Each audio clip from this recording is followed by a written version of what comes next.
Good afternoon, Facebook and YouTube audience. This is Jennifer Noreen. I'm here with Gary Parker, the barbecue boss at Barbecue to You. Hi, Gary. Hi. Hey, look, I'm in my summer stuff. Oh, you can't I really know, can't see that, but showing I'm off in their my sweat, t-shirt. showing off the Beautiful sweat. weather. You know what's great about weather this early? Is it's barbecue weather. That's right. Everybody's getting the barbecue bug. You Yes, know, they're early. starting to have visions of being in the park or by the water or up in the mountains, and of course you got to have barbecue for that because you're going to get hungry because you're going to be out and you're going to be doing stuff. And so That's right. spring is here and it's barbecue time. That's right. So, does that T-shirt have a logo on it by Yes, chance? it does. Whoop. Nice, There you go. perfect. And you can buy those at Barbecue to You. And there's a Again, as bunch. soon as I get some more, I Oh have no, to, okay. I have to change vendors.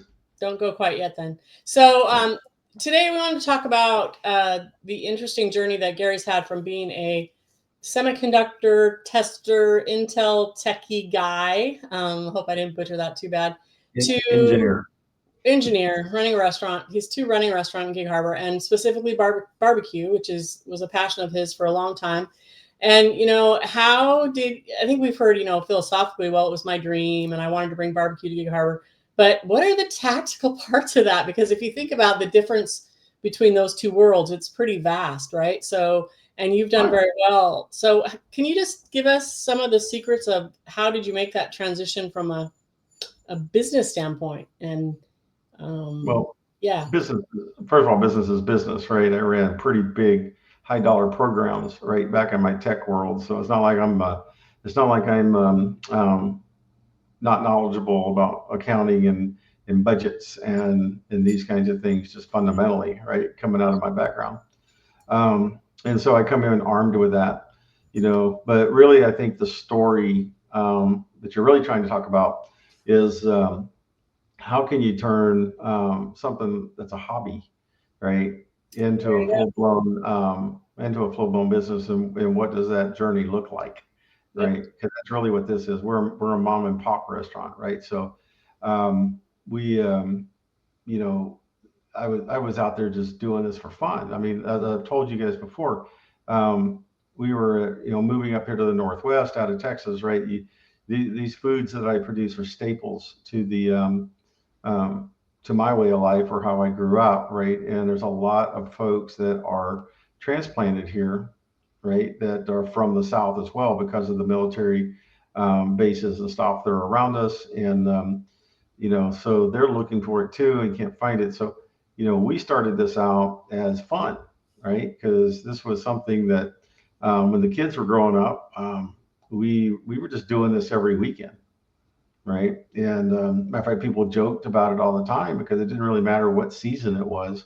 You could always count on me being out there in the driveway with the pit going. And there was a time when um, we were doing, we were just doing it to do it. And my daughter's first husband, he was in the Air Force, and we got into this thing where we were inviting all the one stripers. I don't know if you know what a one striper is. They're the new guys in and they don't get a lot of money, and they either get to eat at the mess hall or they don't get to eat at all, right? Is basically their life when they're first starting out. And so we used to sit there and invite, most of the people over from his wing, right? Come over, right? And so everybody started liking us. And then, these things, this is the organic side of it, is when you make good food, right? And it doesn't really matter. I'm going to talk to you about barbecue, but this translates to the people who are doing catering, people who are doing Italian, people who are doing, this or that, whatever it is they do, and they love it, and they get up and do it every day, or every weekend, or every chance they can, right? And you're in the hobby mode, but people, right, find out about you, and then it's a natural progression. They go, hey, I'm going to have a party, and I don't really want to cook. Can you bring the pet over? Right? Or, hey, my husband's going to retire. We're going to be over here in the park at Silicone. Would you mind coming over and put on a big show for us? Because my husband loves this stuff. He watches it on TV all the time. And will you come, put on a show for us, right? There's these things that just people naturally gravitate to you once they find out who you are. What happens then is you start doing these things and they get bigger, right? And you kind of get on a high when you're first starting out because people are telling you, oh wow, I could never do that, or I could never do this, right? And but you do it so good. How do you do it, right? And so you get this energy in you, right? Because you're having fun and you're making people happy, and who doesn't like that, right? And then the things kind of progress, and but everybody knows you got a real job and you're just doing this on the weekends, right? And then as the kids grew up, we got out and started doing the stuff at the racetracks because my son was into auto racing, right? And so I was helping him build cars, and this is all the hobbyist aspect of it, and anybody that's a foodie, that loves to cook, right? They know what I'm talking about because whether it's dinner parties or barbecue or what have you, right? You get known as the guy. I know a guy, right? Or I know a girl, right? And oh, they make the wonderful cakes, or they make this, or they make that, right? And so sooner or later, if you keep doing that, somebody looks at you and goes, "You do so good, you need a restaurant." Right? And you go, "Ooh, that strokes my ego really well." But yeah, you don't do it because you know better, right? And you're kind of a little bit apprehensive, right? Because now as you get into this thought process, you're starting to realize that, oh, that would be cool, and I could do this, and I could do that, and oh yeah, I don't want to really get up and do that every day. It's fun right now, right? And but eventually, if you're really good at it, and you start people that you trust, right, start coming to you and say, man, you really need to do this, and da da da. This doesn't exist in the town or what have you. That was really our story. So and it's a pretty scary thing when you take that step, okay, because you start thinking about it, and I'm an engineer, right? So I'm 47 steps ahead of everybody, right? Especially on an engineering project or something in planning, and so you start thinking about how it would look, and well, if I did that, where would I put that restaurant, right? Well, and you have no idea what you can afford because now you start to look around, you find a friend that's in real estate, and you go, well, what would that cost? What would that space over there cost, right? Oh, well, you learn all about things like triple net and price per square foot and how to calculate rents, off of that, and you go, ooh, that's scary. That's a lot of money, every day because these places, particularly like barbecue, where barbecue to you is, those places aren't cheap, right? And why they're not cheap is because there's a synergy. The landlords and stuff that put those plazas together are very particular about where they are, how they look, what they do, and they're doing that because they're bringing traffic in. And it's like when we brought Mint Market into the plaza where we're at. That wasn't just him; that was all of us, right, around that plaza that had opinions on that, and the reason for that is because it's traffic flow, right? So the first thing you got to do, even though you know how to cook and you do this wonderful food, if you're going to try to do it, you got to stop and think a little bit about where's a good place, right? And you've experienced this with me, Jennifer, right? Because there was over COVID, right, when I was running the pizza joint in Bremerton, right?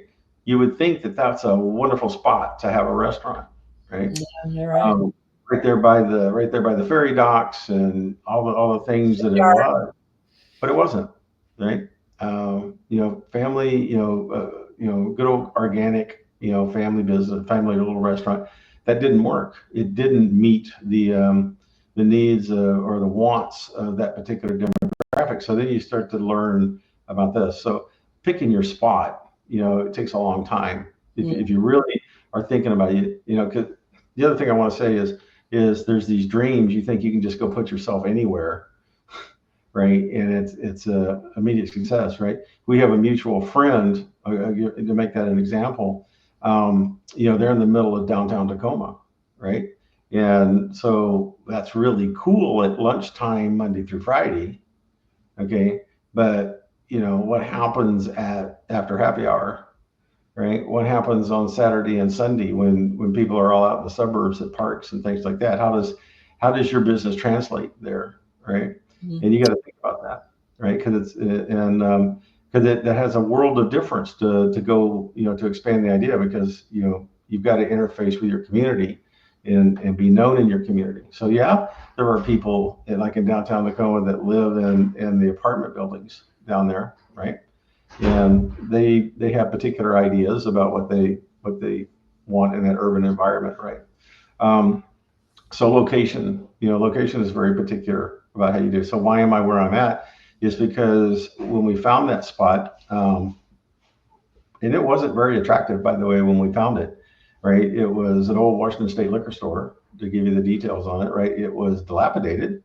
The roof was leaking, right? And so there was a lot of work that the landlord had to do just to put a roof back on it, right? And Mm. then there was the whole thing about taking everything out of it because the liquor store had just left everything behind, right? And so we had to get rid of everything in there and turn it back into what they call a shell, right? Where it's really just walls, some doors, and this big flat piece of concrete, right? Mhm.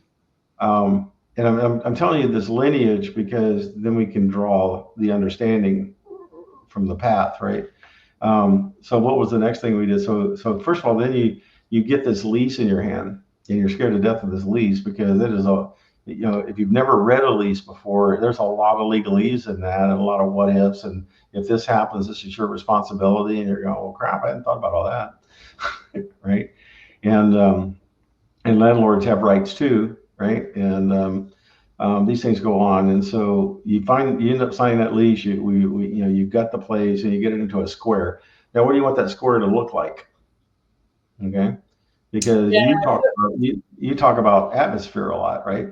And these because I'm going to tell you these things because they're all the things that can break a business, right? It's Well, not the thing about your rent too, isn't that next to staffing about the largest expense?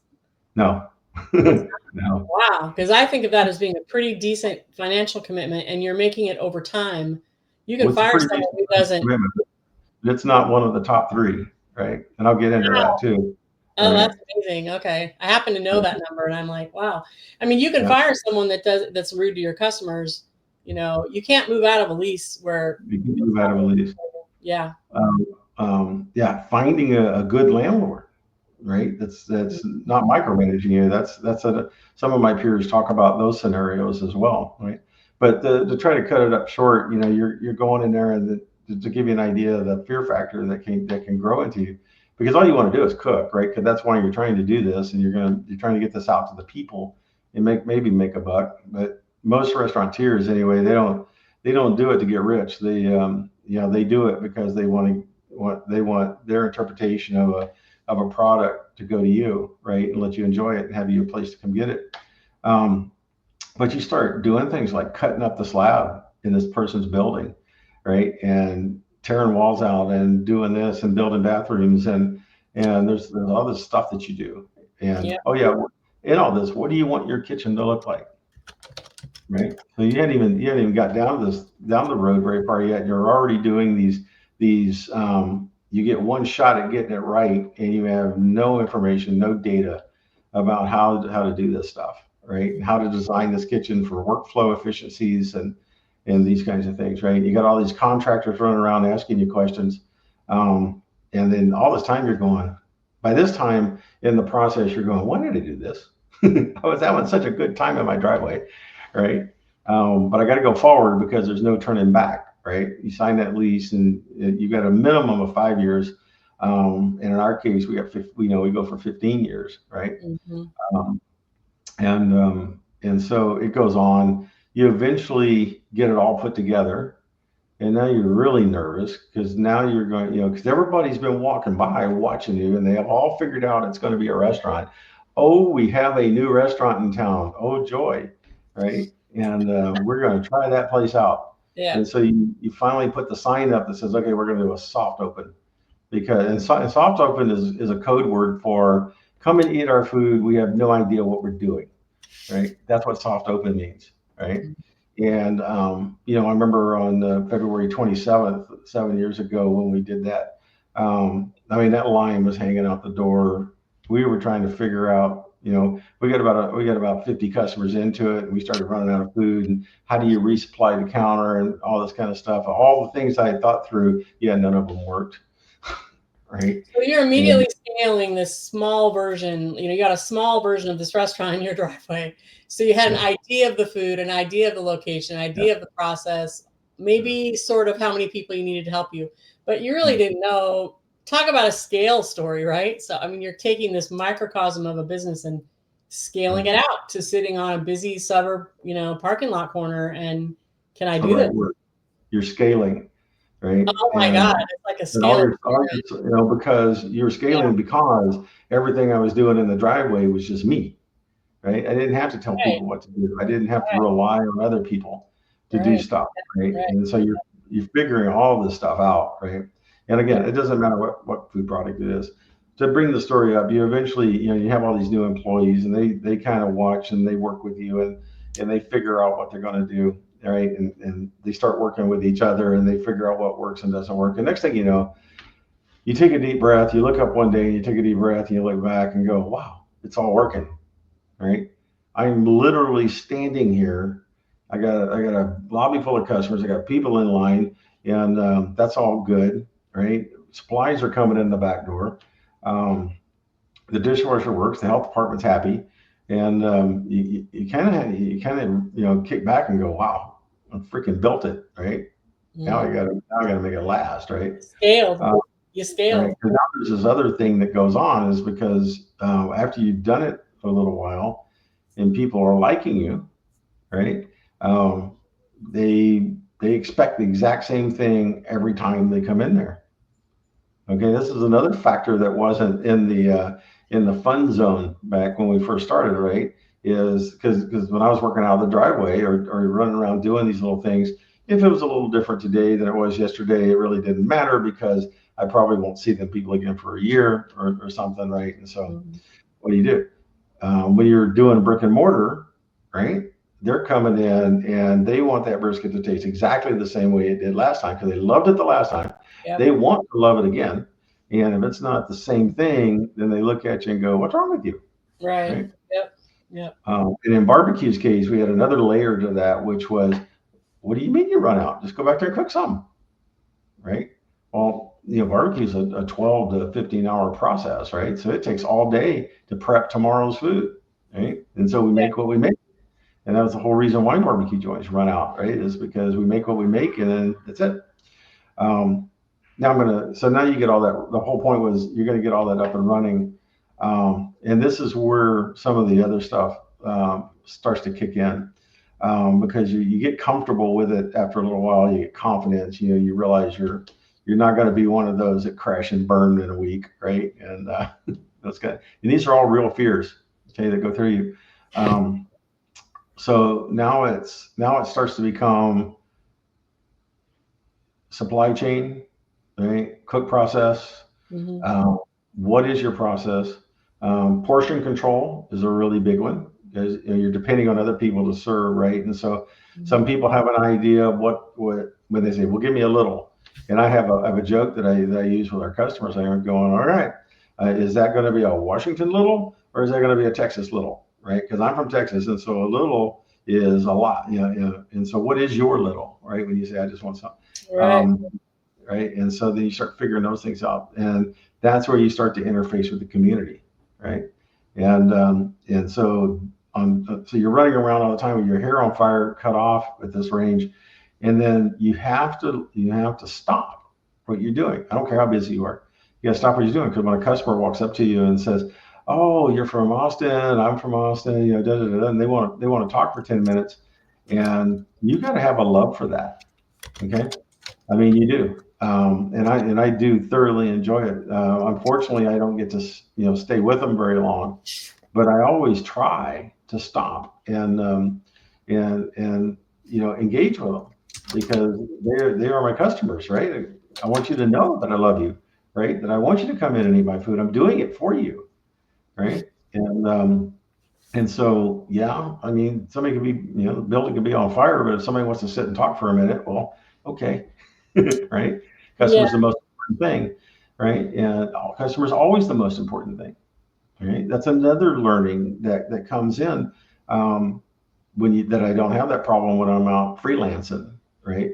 Because I'll Mhm. never see the person again, right? So they liked it or they didn't, and you move on. But no, when you're in a restaurant, right? Everybody that walks in there, you want to see them multiple times. You want this to become their go-to place, right? Mhm. And so things like atmosphere come in real big, right? You're interfacing with your public. Mhm. And by the way, you don't do things right every day, and you screw things up, and people get upset about it, and you can't ignore that either. You need, one of our policy here at Barbecue to You, right? If some, and I just had one the other day where things weren't exactly right, and so I've just got a policy that I just completely replace it. You know, there's no questions about it. It's irrelevant what I think or what one of my guys think is you didn't like it, and so that's all I care about. I quit. I go to solution space right as soon as I hear that, right? And so that's a part of the business. You have to put that culture into your employees and everything, right? And you see that a lot at barbecue. A lot of people talk to me about that. They go, "Your guys are so nice," right? And that's because we've taught that, we've embedded it into their thinking about how you work. Mhm. People we want because we want. So now we're up leveling again because the philosophy is we want our customers to come in and be in an environment where, yeah, they know their problems are outside the door, but while they're inside the door, right, um, we don't want you thinking about that, right? The whole idea is to give you good, wholesome food, put a smile on your face, let you get a breath and kick back for a second, right? And then when you get rested, you can go back outside the door and go deal with your day, right? But when you're in my spot, I want you to feel good and I want you to relax. And so you notice the boys at the counter, they'll ask you, how's your day going today? Could we care about how your day's going today?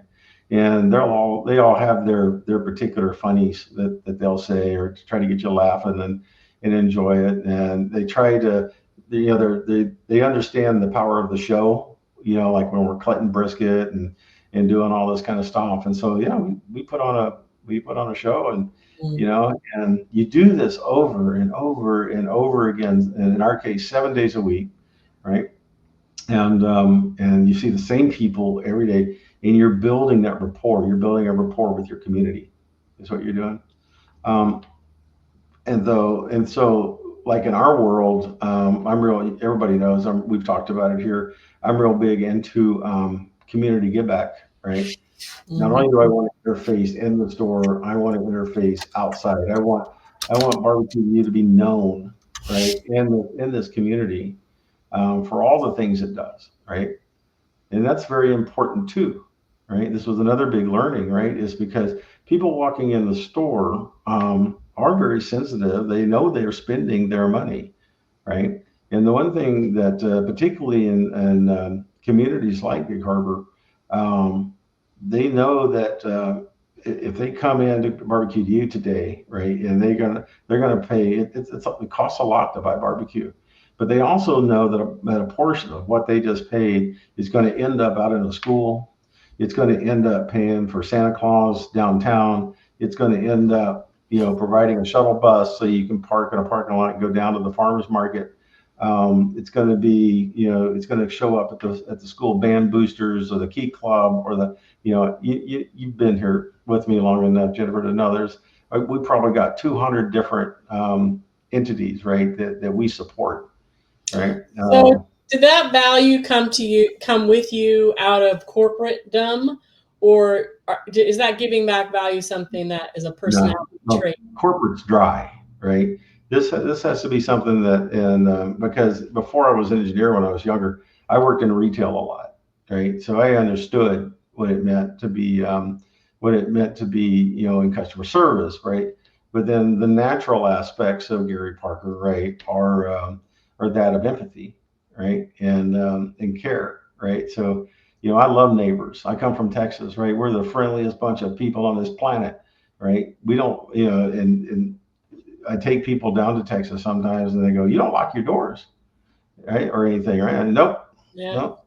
And yep, the neighbor, and they'll be with me and the neighbor will walk in. And not only will the neighbor walk in, the neighbor will walk in, they'll go to the kitchen, they'll open the refrigerator, they'll grab a chicken leg or a beer or something like that. Exactly. And they'll say hi and for a few minutes and they'll split. And the people from the north that I take down there, and they see that kind of thing happen, right? They're Mhm. going, who was that? And what the hell just happened, right? I said, oh, it's just the neighbor. I'm not worried about it, right? And I do the same thing over at his house, and that's because we're born, when you're out in the farm and ranch land area, we're a community, right? And we all know each other, Mhm. right? And we learn each other, and we deal with problems together, and we deal with happy times together. Mhm. And that's a part of me, and that's what I want to try. That's what I tried to bring into Gig Harbor. You don't have to be so. Maybe you got a better word for it, but staunch, right? And because so many of the hospitality industry and that I encounter, it's like, okay, what are you here for? All right, here it is. Are you ready to leave yet? Right? And we try to be the opposite of that. Yeah, my experience in Texas was you called your neighbors and your close friends first, and if you truly couldn't solve it, then maybe you called the cops. Yeah, Uh, yeah, yeah. and if the Yeah, cops showed right. up before you got through that network, it was like none of your business. Like we got Mhm. this. This is my cow, And Yeah. I loved that. And it's like a community dependency instead of independent. Everybody's raising families and trying to feed, and it has a lot of the same problems, right? And so it is that dependency as opposed to It is. so we're in this together sort of thing. Right. So now let's come back to your founding question, right? How did you go do all this stuff? Well, these are all the things that, if you're truly a foodie, right, and you're trying, if you really have a passion, and you really want to get your stuff out, right, these are the things you're going to go through, and what gives you the answer is your inherent abilities, right? These things that are embedded in you, right? The tenacity that you have to see beyond the scary thing that you're working on right now because you're taking a risk. And you know um, maybe that's one thing I did pick up out of the tech world. I was very accustomed, all right, to taking Yeah, it's a two or high three risk million dollar environment. $2 or $3 million risks at a time, Yep.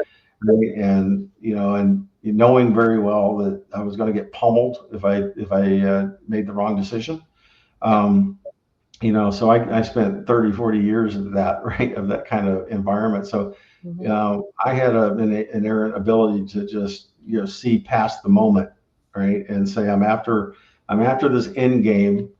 This is where I'm going to go. And the problem that I'm worried about right now is just the problem of the moment. Next week, I won't even remember I had this problem, and you just go, Mhm. right? And you got to have a little bit of tenacity, right, to open a business, especially when you're building one from scratch, Mhm. right? You do. And so, and that's the way it is. That's what. And if any foodies are out there that hear this, have tenacity, have confidence in yourself, right? That you're going to be able to solve whatever comes at you, right? Because you're not going to know it all, right? The way that it forms is you build it build it through time. And I could make the same examples out of working with the state, right? This state is a constant fluid of change that goes on around your business. The state is one of the most regulated states and one of the highest tax states there is in the union. Okay, and that stuff is always blowing up your budget, right? You probably saw the interview that I was doing on the news the other day about this current legislature, right? So Gary, you're a barbecue guy. Why are you playing with the legislature? Well, it's because I'm doing is I'm getting ahead of the new expenses that are going to hit me, right, in 2027. Yeah. Okay, that's what it's all about. Because fundamentally, when it comes to budgeting, the hospitality budget is super simple. Okay, you're going to bring in a raw product, and that raw product costs X, right? Mhm. You're then going to have an expense to do the value add, build in the opportunity cost, right? That's your value add. If you're cooking a steak, if you're cooking corn on the cob, or if you're cooking spaghetti, right? It costs you something to bring that raw material in, right? It costs you something to cook it, right? And it's costing you stuff, money every minute to hold it while you wait for somebody to walk through the door, right? All Mhm. those things are an expense, okay? And when you have that, and then you have to be able to sell it more for more than all that cost. Okay, it's simple accounting, and you can't spend what and you got to be really disciplined. Number one trick point for new restaurants is they invest even though they're losing, right? And because they're going to think, well, over time it'll come back, and Mhm. that's a pretty risky thing, right? You have to be disciplined from day one on budgets, right? I Mhm. have this, and if I do my job right, then I'll have this plus this much more back, and Mhm. then you again, and it's a stair step. You build up, right? And then and when you build up a little bit and you got a little bit of extra, then the next thing that goes into your brain is, okay, what can I add, right, to augment this place and make it better? Do I do another menu item? Do I hire another employee? Do I provide another service? Right? I'm a restaurant now. Am I going to cater? Right? Mhm. Right? And that Yeah. becomes right. Yeah, Am I going to? one thing that's occurring to me as I hear you tell the story is that, a large brand has to do everything that you do, all the hard work. They have to manage their budget, they have to manage their flow of, resources and food and all the things. They have to manage their people and the taxes and all that. But they have this huge brand that they're dependent on, like McDonald's or Red Robin or whatever, and it's recognizable in the community, and people know what a chicken sandwich tastes like at Red Robin. But you're doing Right. all that same work, but you have to tell stories and involve yourself Right. in the community and tell those stories, and on top of that, because you have to build a personality, you're building a brand with the stories and the activities and the values that you have. Plus, Right. you're doing all the work. So I think you have to set the expectation with someone that wants to do this, that you're going to do all the same work that you see a large scale restaurant owner do, You do. or manager do. Yeah. Plus, you're going to create who you are in the community. And I think Mhm. that's where Gary has succeeded well, because he is very comfortable being out in the community. I talk to other clients who are restaurant owners, and they're not as much of a community person as Gary. And I get concerned because I think, All right. well, you might want to go manage a restaurant for the lobster shop or something, because you Yeah. have to be out at the chambers and the schools and looking for ways to get back. And so Right. anyway, I think that's just a stark difference in your story versus, just going to work for someone and being their chef or whatever. So But if you do the work, with these stories we tell you, if you do the work, yeah. that hobby that you started with Hmm. really becomes a very Yep. fulfilling thing, because now instead of having taking care of 10 people at a time, we take care of 1,000 people a week, right? And I have metrics that how many dinners for your family, your particular family, were barbecue that week, right? Is it one? Is it two? Is it three? Right? Right. How many times did you come to the store that week? Or am I becoming a staple for you? Right? Your go-to, Yeah. right? Because if I'm a busy parent, both parents are working, and they have two jobs, and they got a couple kids and a couple three kids, and they're going to have their friends over too, and the daily routine and rat race. We've all been parents, right? And somebody calls the other one and says, "Hey, can you stop and pick up dinner?" Right? Your brain's going through that whole cycle and saying, am I going to do a hamburger? Am I going to do pizza? Am I going to go down and get Italian? And oh God, I've eaten it 4 times. I'm so tired of it. Oh, let's go get this barbecue, because it's this outlier, right? This thing that's different, and you can actually market into that too, right? Yeah, and So I think it's a meat and vegetable too. I mean, it's a meal that is fills your tummy kind of meal. I think that appeals to moms. I know it does me. It wasn't just like, grabbing McDonald's or the local garbage junk food. It was like, oh, I'm going to put some legitimate, good quality protein in my kid's stomach. And we a lot appeal to your customers and your prospective customers with that message of, we already cooked dinner. We've got you. And for what it would cost to go to the store and cook and the time and all that, we've been right, cooking this all day and it's hot and fresh. So why don't you just come by and get it? So, just come and back. honestly, that has gotten inside the heads of people, and it works. They relate to that message. I know moms and dads both do. So it works. And I Another think, you used the word pedestrian one day, a while back. And I think you can claim pedestrian. I think, and not in a boring way, but I think you can claim that that barbecue to you in Gig Harbor has become, and even for some Tacoma people, has become a normal thing. I think Yeah, you're their Saturday night beer and brisket, and yeah. like it or not, they're around for a while. So And it's that's called exciting. building a brand, right? That's building a What's that? brand. That's called building a brand. Yes, But the and measurement, the building of the brand as measured by, right? yeah, That's a engineering term, as measured by, is how many times a week can I feed a family, right? And this is another important thing I'll tell the foodies, right? Is my food, the barbecue in general, right? It's a food that people can come in and buy, hmm right? And they know, right, that they don't have to eat it all right then, okay? right, yep, Because that it'll even get better in the refrigerator the next day. All hmm right. So you need to position your product, okay, such that it's very sustainable, okay? Because they can come in and have a nice dinner, then they can make a sandwich to take to work with them the next day, just out of the one portion. So in people's mind, so you engineer your product so that um, people can see a clear path to, yeah, I'm going to spend $50 on this, but I'm going to eat twice, so it's really, you know, yep. it's It's a really solid economical, protein. It's a well-made meat dish. Yeah. No, I you agree with know. you. And that is a unique, what we call in the marketing world, is a differentiator to your product. Because you don't go to Yeah, Burger King and plan on having Burger King for lunch the next day or putting it in your kid's lunchbox, you know, but you might throw brisket on a salad the next dinner. Right. yeah, So, you so could yeah, that'd be right. Or and then you can also position it as a cooking ingredient, right? That's the other sure. thing that we do here at Barbecue to You, right? Is we can also repackage what we sell, and because Aunt Mary wants to. She wants to make a special salad, but she loves it with the brisket in it, right? And so they'll come and get 3 4 pounds of brisket, and Right. they're going to go home and go make something out of that. Or the Right. chicken's really popular for that. Yep. I'm sure it Um, is. so, so when you're doing these restaurants, you can also think about what are adjacencies to your primary path, right? That you can facilitate and market, and these are the things that build continue to build that brand as well.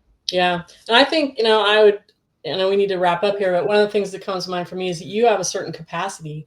And I think you have Yeah. to expect limitations and capacity. I mean, how many times have you and I or others, and you talked about the other ideas? Oh, you should be doing this. Why aren't you selling more swag? Or why aren't you selling online? Or why don't you have your sauce in Costco? And you're really good at maybe or no, my focus is this. I'm going to do Yeah. these three things really well. I'm the best in Right. town at this. I would say you're the best at brisket, if not in Pierce County. I don't know, some people say state. It's crazy.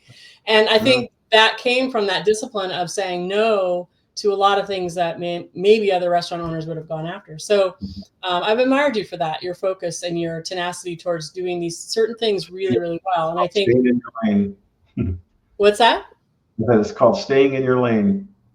Right. Yes. Yep. It's philanthropy. It's quality of food. It's how you treat people. Your brand's personality is very people first, and also food quality first. I don't think it's just that friendly, No. average It, food thing. it all starts with a good product, right? The Yeah. reason that people told you to go open a brick and mortar is because you had a good product. Don't Right. screw that up, Oh, right. right? Exactly. You But can't then get away from that. build a Yeah. sphere around it, right? Yep. Yeah. There's a restaurant in Tacoma that used to have an amazing reputation for both atmosphere and people and food. And I was talking to another restaurant owner yesterday, and she said, their food's not really there anymore. And so there's Mhm. only so many more times you're going to go back to a restaurant with a friendly waiter for average food. So Yeah. I think you're right. You have to keep your food, the quality of it up front. But well, thank you. This has been a good conversation. I took some fun notes, and this would be a great thing to put in your social media, just all the different things. You talked about, if I go back, you picked your location, you had a soft open, Mhm. you had to create a predictable product that, Mhm. it's not like being in your driveway. It had to taste, and the portions had to be consistent. Being kind to people and the energy that it takes to greet people every day. And I apologize. I send people to go talk to you all the time. Consistent atmosphere, creating a customer first policy and approach, and how you have to spread that cause into your employees and everybody that talks to your customers. And you're Right. giving back and you're taking risks, dealing with the practicalities of a budget and scaling and state regulations and all of that. So I think that would make a great, I think you should, again, Gary, there's these books you should write. But I think you said a lot about each of those things, and I'll be happy to put it up on your Facebook so people can grab it. And I invite anybody that sees this, if you're thinking about even the closest idea of having a restaurant, come see me. Yeah, we can sit over, we can have some brisket and drink a beer, and I'll tell you in much more detail than I covered here about what it's like. I'm always happy to help people find a way to go do this stuff, because to be frank with you, the hospitality industry has been so beat up over the last 5 years. We need more people in the business. Yep. Right. That are good people. I can tell you at least 6 ideas I have right now for restaurants for Gig Harbor.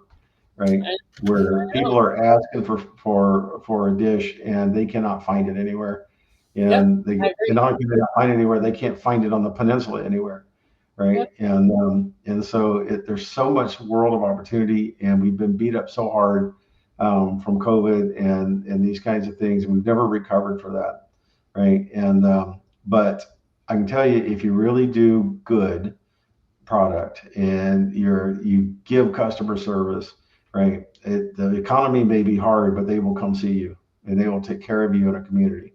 Yep. Yeah, I agree. And we've watched to do that. So thanks, Gary. We'll talk again next month. We'll have to come up with what else we should share. I think there's some topics here we could dig deeper on even more. So always good to see you. And we'll be talking to you again. Thanks. Okay. See you soon. Bye, everybody.